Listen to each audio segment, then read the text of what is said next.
Groom-to-be sits me down one day before our wedding, and tells me we need to postpone it, and turn it into a divorce party instead, because his golden sister just got served by her husband for being a cheat.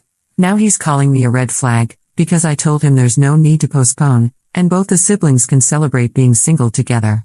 I, 28, female, have been with my fiancé, Terry, 30, male, for 5 years.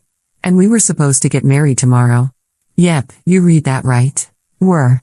Because as of last night, everything flipped upside down and I'm still sitting here trying to wrap my head around what just happened. I can't even fully process it yet, but writing it out might help me make some sense out of it. Terry and I met through mutual friends at a housewarming party.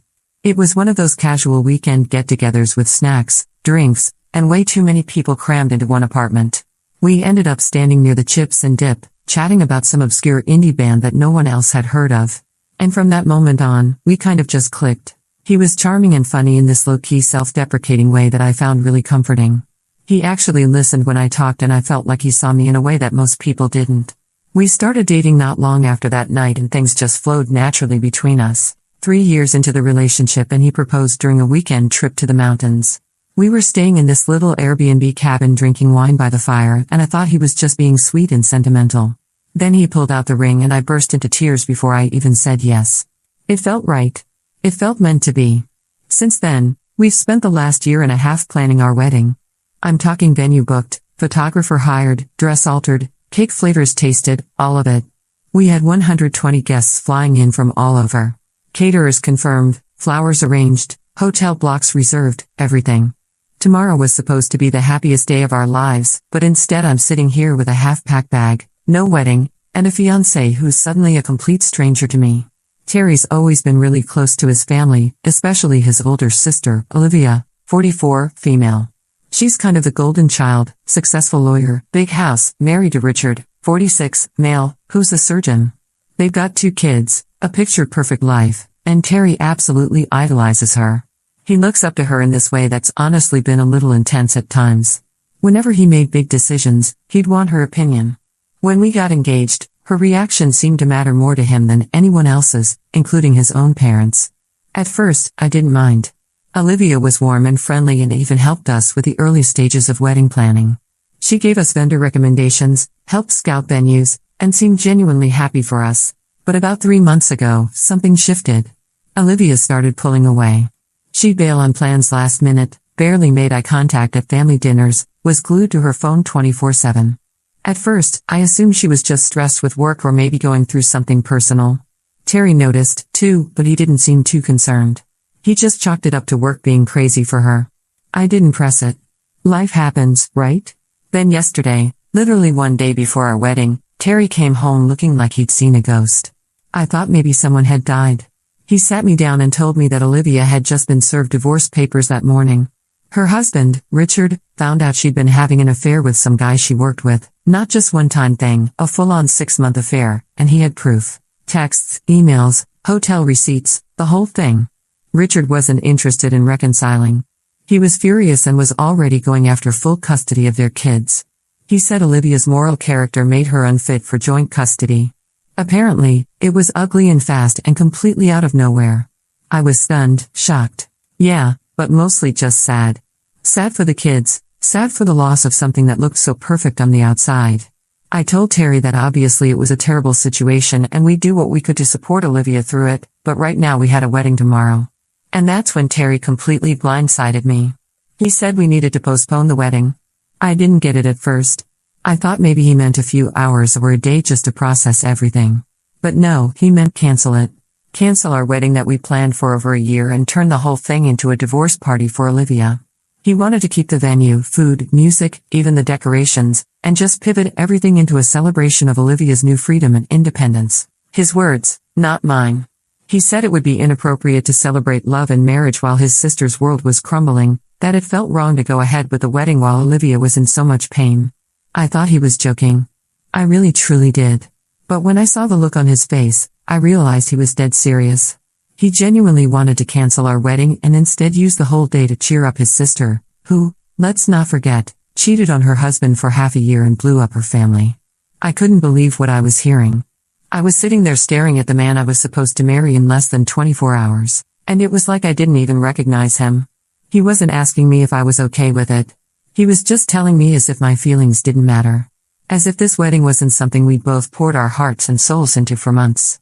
As if 120 guests hadn't spent money and time to be there for us. As if this entire day wasn't supposed to be about us. I just sat there completely numb. He kept going on about how Olivia needed this, how we could make it fun, how it was a chance to turn something painful into something empowering. And all I could think was, what about me? What about us? Does our relationship, our future, our moment just not matter anymore? After the initial shock wore off a little, I tried to stay calm and think clearly.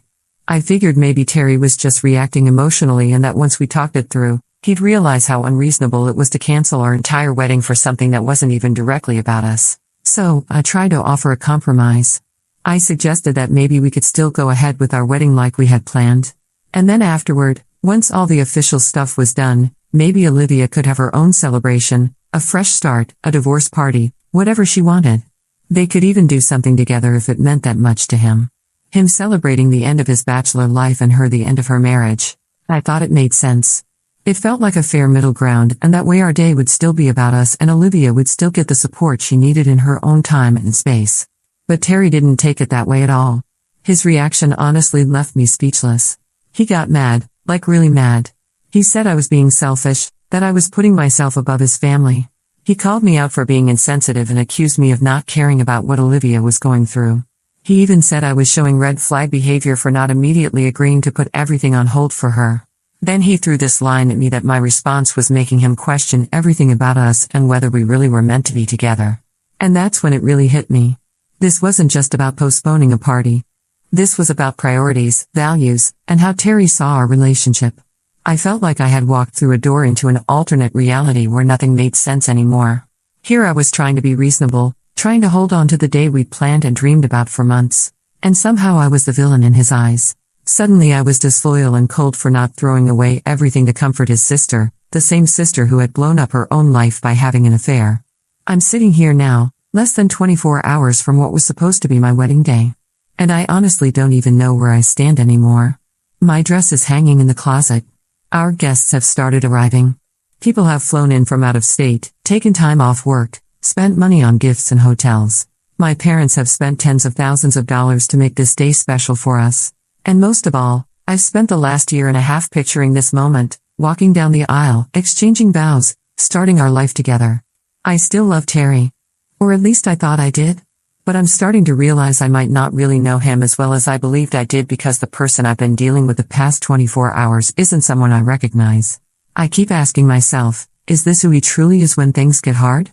Someone who puts his sister's personal drama above our relationship? Someone who doesn't even consider how this impacts me? Someone who flips the script and blames me for not sacrificing everything? I don't think I'm being unreasonable. I'm not saying Olivia has to pretend like everything's fine. She doesn't even have to come to the wedding if she's not up for it.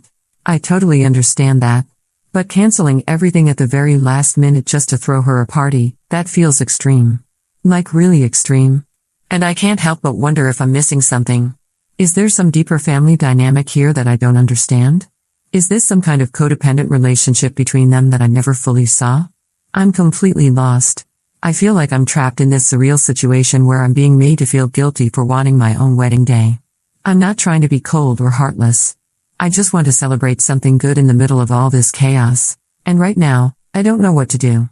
I don't know if I should stay, leave, call off the wedding for good, or wait and see if he comes to his senses. Everything feels broken. I don't even know where to start picking up the pieces. If anyone has any advice, insight, anything, I'm all ears because nothing makes sense anymore. Update 1. Hi guys, this is a quick update. First, I want to thank everyone for the overwhelming support and advice. The past few hours have been a whirlwind, and I'm still processing everything that's happened. After posting here, I took some time to think and decided to stand my ground. I called Terry and told him that while I sympathize with Olivia's situation, I wasn't willing to postpone our wedding or turn it into a divorce party. I explained that our wedding is about our commitment to each other and that canceling at the last minute would not only be financially devastating, but would disappoint all our guests who had made arrangements to be there. Terry didn't take it well. He accused me of being insensitive and said his family needed him right now. He then dropped another bombshell. He had already called the venue and several vendors to discuss changing our wedding into a family support gathering. He hadn't canceled anything yet, but had started the process without even consulting me. I was furious and hurt that he would make such decisions unilaterally, especially regarding something as significant as our wedding. I decided I needed to talk to Olivia directly. I drove to her house, expecting to find her devastated, but what I found was surprising. She was calm, drinking wine with a friend, and seemed almost relieved about the divorce. When I mentioned Terry's suggestion about postponing our wedding for a divorce party, she looked genuinely confused and then embarrassed. She told me she never asked for that and would be horrified if we canceled our wedding on her account. Turns out Olivia had suspected Richard knew about her affair for weeks. The divorce papers weren't a shock to her, and while she was sad about her marriage ending, she had already come to terms with it. She was more concerned about custody arrangements and keeping things civil for the kids. I called Terry immediately after leaving Olivia's house and told him what she said. His response was bizarre. He insisted that even if Olivia didn't ask for the wedding to be postponed, it was the right thing to do because how could we celebrate love when love had failed his sister? I pointed out that people get divorced all the time without their siblings canceling major life events, but he wouldn't budge. After talking with my parents and maid of honor, I made a difficult decision. I told Terry that the wedding would proceed as planned with or without him. If he chose not to show up, I would inform our guests of the situation and turn the event into a celebration with the people who love and support me. To my surprise, he showed up at my parents' house an hour later. He was calmer, but still insisted on postponing. When he realized I wasn't backing down, he finally revealed what I think is the real issue. He's scared. Seeing his sister's marriage fall apart has triggered some serious commitment anxiety for him. He admitted that he's worried about ending up like Olivia and Richard, and postponing the wedding seemed like a way to avoid making a mistake. We talked for hours. I tried to reassure him that we're not Olivia and Richard, that every relationship is different and that we've built a strong foundation. He seemed to be listening, but by the end of our conversation, he still asked for time to think. He left, and I haven't heard from him since last night. I've decided to go ahead with the wedding preparations while waiting for his final decision. My dress is ready, the venue is set, and our guests are arriving. Whether this ends with a wedding or not, I'm going to face tomorrow with dignity. I'll update again when I know more. Right now, I'm just trying to stay strong and remind myself that I deserve someone who is as committed to our relationship as I am. Update 2. I just want to start by saying thank you again to everyone who reached out after my first post. I honestly didn't expect it to get so much attention, and I definitely didn't expect the amount of support, kindness, and insight that came pouring in. It made me feel a little less alone during what was probably the most surreal and emotionally draining week of my life. So, the wedding day, it didn't happen, or at least not in the way we had all imagined for the past year and a half. The morning of the big day, I got a text from Terry. Just a text. He said he couldn't go through with it. Not because of Olivia anymore, but because he needed more time to think about our future together. No real explanation beyond that. No phone call, no face-to-face conversation, just a message a few hours before guests were supposed to start arriving, before makeup artists and photographers were due, and before the dress and flowers and music and vows. I stared at my phone for what felt like forever. I wasn't even angry at that point. I think I was too emotionally spent to feel anything but numb. It almost felt like I'd been expecting it, like some part of me had already accepted that this might not happen, especially after the chaos of the previous couple of days. But I had to make a decision fast. We had 120 guests in town, many of whom had traveled from different states, some even from overseas. Everything was paid for, the venue, the food, the flowers, the music. It was all set up, waiting. And while I was sitting there in my robe staring at a phone that felt heavier than it should have, my phone kept lighting up with messages from guests, people saying they couldn't wait to see us, people asking about parking, people wishing us luck. It was like the world didn't realize it had already cracked open for me. So, I did what I could. I talked to my parents and my bridal party. And after a few tears and some hugs, I decided I wasn't going to let everything go to waste. We turned the day into something else. Not a wedding, but a celebration of love and friendship. I sent out a mass text explaining very briefly that the wedding wasn't happening as planned, but that everyone was still welcome to come enjoy the food, dance, and be part of a celebration. I didn't go into details.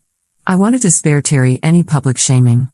Not because I felt protective of him at that point, but because I didn't want my day, even a changed version of it, to be soaked in bitterness. And you know what? So many people still showed up, friends, family, even a few of Terry's relatives who were just as stunned and disappointed as I was. The venue staff were absolute angels. They rearranged the setup quickly, took down the ceremony arch, and adjusted the decor to feel less formal and more festive. They made it feel like a classy party instead of a broken wedding. My maid of honor gave the most beautiful, tear-inducing speech about love, resilience, and knowing your worth. My dad, who had been looking forward to our father-daughter dance since the day I got engaged, still danced with me. And honestly, there wasn't a dry eye in the room. People clapped and cheered and cried and hugged me like I was the bride and the survivor, which I guess in some way I was. And then came one of the weirdest surprises of the night. Olivia showed up. I hadn't expected her to come at all, especially after how everything went down. But she came and she apologized to me privately, really sincerely, for the role her situation played in Terry's mental spiral. I told her it wasn't her fault because at the end of the day, it was Terry who made the decisions he made. Still, she shared something that helped me understand a little more. Apparently, when Olivia and Terry were kids, their parents had gone through a messy divorce. Terry was only 10, but he'd taken it upon himself to protect Olivia, who was older, but emotionally vulnerable. She told me he used to give up things he wanted just to make her feel okay, skipping outings, giving up gifts, constantly checking in on her. And apparently that dynamic never really changed. Even as adults, anytime she had a crisis, big or small, Terry would drop everything for her. She said she tried over the years to pull back and set boundaries, but Terry resisted every time. Almost like his identity was wrapped up in being her protector. She was kind about it, not making excuses, just explaining the dynamic, and it honestly made a lot of things click into place for me. I still don't think it justifies what he did, but I do think it explains part of why he was so quick to flip everything upside down. He sees Olivia hurting and instinctively goes into savior mode, no matter the cost, even if that cost is his own relationship. But the night didn't stop there. Richard, yes, Olivia's soon-to-be ex, also showed up. That one was a complete shock. He hadn't been invited, but a mutual friend had told him what happened. I braced myself for drama, but he wasn't there to stir anything up. He pulled me aside and genuinely apologized that their divorce played a part in ruining my wedding. He seemed like a good guy who was just trying to deal with his own pain in a mature way. He and Olivia ended up talking in a quiet corner for almost an hour, and from what I could tell, it was calm, even warm at times. It gave me some hope that maybe their divorce wouldn't be the messy, soul-crushing battle everyone feared. As for Terry, he started blowing up my phone the moment photos started surfacing online. People were posting happy moments from the event, the dancing, the speeches, the hugs. He hadn't expected me to go ahead with anything, let alone turn it into something so joyful. He sent text after text saying he made a mistake, that he panicked, that seeing everyone there without him made him realize what he was giving up. He wants to fix things now. He wants to talk about rescheduling the wedding, about making things right. But I haven't given him an answer. I don't know what to say. I still love him? Or maybe I love the version of him I thought I knew. But there's this part of me that keeps whispering, if he bailed once, what's stopping him from doing it again the next time life gets complicated? Can I trust that I'll ever come first, or will I always be second to someone else's crisis? Right now, I'm staying with my parents, just taking time to think, to breathe, to figure out what I actually want outside of all the noise. Terry and I had been living together, so there's also the practical side of figuring out what happens next with our shared stuff, the apartment, all of that. I don't know what the future holds, but I know one thing. I deserve better than what happened. And even though I didn't get the wedding I planned, I still ended up surrounded by love. And for now, that's enough. I'll update again once I've had more time to sit with everything and after I've had that inevitable face-to-face talk with Terry. One way or another, I'll have to decide what happens next. Update 3. I wanted to share one last update. And again, thank you so much to everyone who's followed along, commented, messaged, or just offered kind words. I never imagined that venting about a situation I barely understood myself would reach so many people, but the support and empathy I received have been overwhelming in the best way. Yesterday, I met with Terry for the first time since the wedding that wasn't. We chose a quiet little coffee shop we used to go to all the time when we first started dating. It felt like the right kind of neutral ground, familiar, but not emotionally loaded the way our apartment or the venue might have been. I thought we were going to talk about whether we could possibly fix things between us. Instead, the conversation turned into something I never saw coming. Terry looked rough when he walked in. He'd clearly not been sleeping much, and I could tell right away that this wasn't going to be a quick or easy conversation. Before we even got into anything, he handed me a letter, handwritten in Olivia's handwriting. That alone stopped me cold. And then I read it. In the letter, Olivia admitted to something I had never even considered. She had deliberately exaggerated her emotional distress about the divorce and had directly encouraged Terry to postpone our wedding. She admitted that she'd always felt threatened by our relationship, especially by the attention Terry gave me that used to be focused solely on her. According to her, this jealousy had been simmering for a while, even before the engagement. Over the course of our relationship, she confessed that she had subtly manipulated Terry in small, consistent ways. Every time we had something important going on, a trip, a major milestone, a family event, some crisis in her life would pop up.